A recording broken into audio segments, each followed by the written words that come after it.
Bonjour et bienvenue à l'abbaye Saint-Martin du Canigou. Située sur un éperon rocheux au cœur des Pyrénées, à quelques kilomètres de la frontière espagnole et du pic du Canigou, l'abbaye se trouve sur la route de Saint-Jacques-de-Compostelle. Elle accueille visiteurs et pèlerins dans un cadre naturel, propice au calme et au recueillement. Nous vous proposons de profiter de cet environnement en toute quiétude et pour vous imprégner du contact spirituel que les moines sont venus chercher aussi haut dans les montagnes.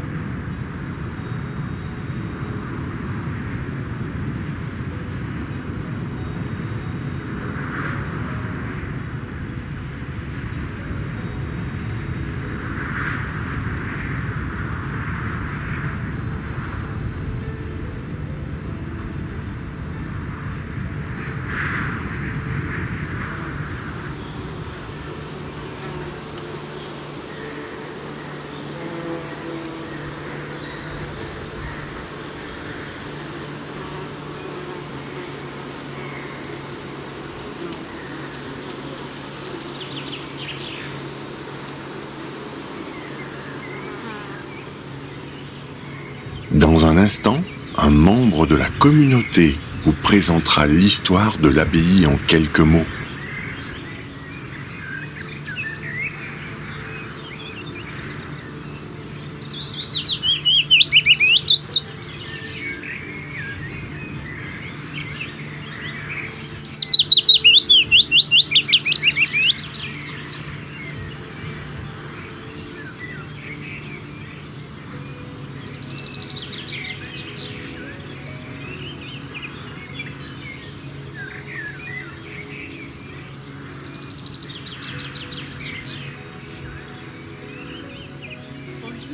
Bonjour et bienvenue à l'abbaye de Saint-Martin du Canigou.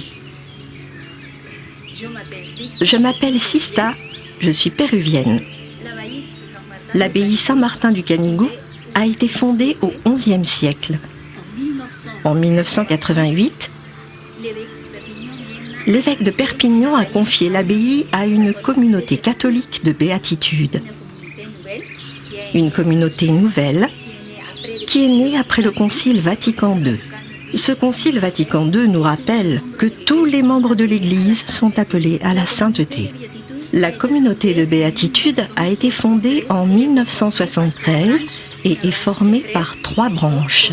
Une branche de prêtres, de sœurs, qui font vœu de pauvreté, chasteté et obéissance, et une branche de laïcs baptisés qui s'engagent dans la communauté pour participer à la prière et à la mission.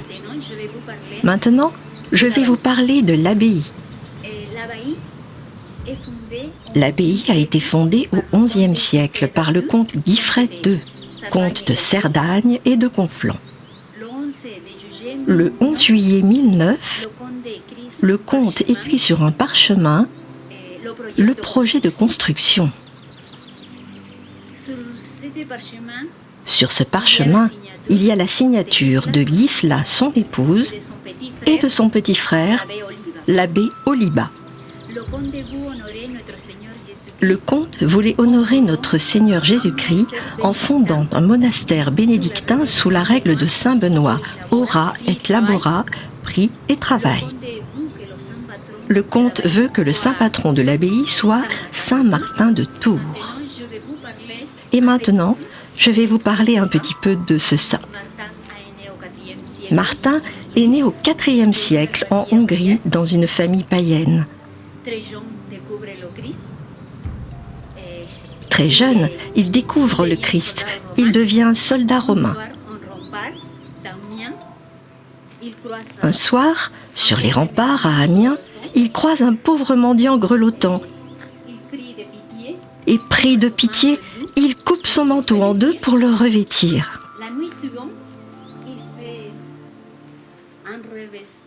La nuit suivante, il fait un rêve surnaturel où le Christ lui apparaît en songe.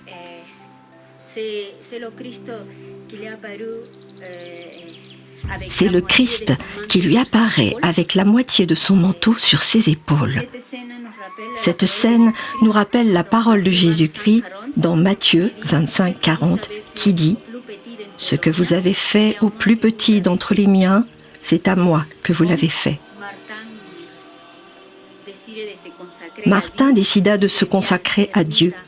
Il devient ermite à Ligugé. Plusieurs saints le rejoignent pour vivre avec lui dans la prière. C'est ainsi qu'il fonda un premier monastère à Ligugé. Il est nommé évêque à Tours. Il fonda un deuxième monastère à Marmoutier. Il est donc le père du monachisme occidental. Il est l'évangélisateur des campagnes et il est aussi le fondateur des paroisses. Occupée par des moines bénédictins depuis le XIe siècle, l'abbaye sera abandonnée à la fin du XVIIIe siècle. Il a fallu la foi et la persévérance de plusieurs évêques du XXe siècle pour redonner vie à l'édifice roman. Aujourd'hui, visiteurs et pèlerins ajoutent leur pierre à celle de tous ceux qui sont passés un jour à Saint-Martin du Canigou. Si le cœur vous en dit, vous pouvez y ajouter la vôtre. Nous vous proposons de terminer cette visite par quelques minutes de déambulation.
Nous vous remercions d'avoir visionné ce film qui vous a été présenté par Sagesse Technologies. Au revoir et à bientôt.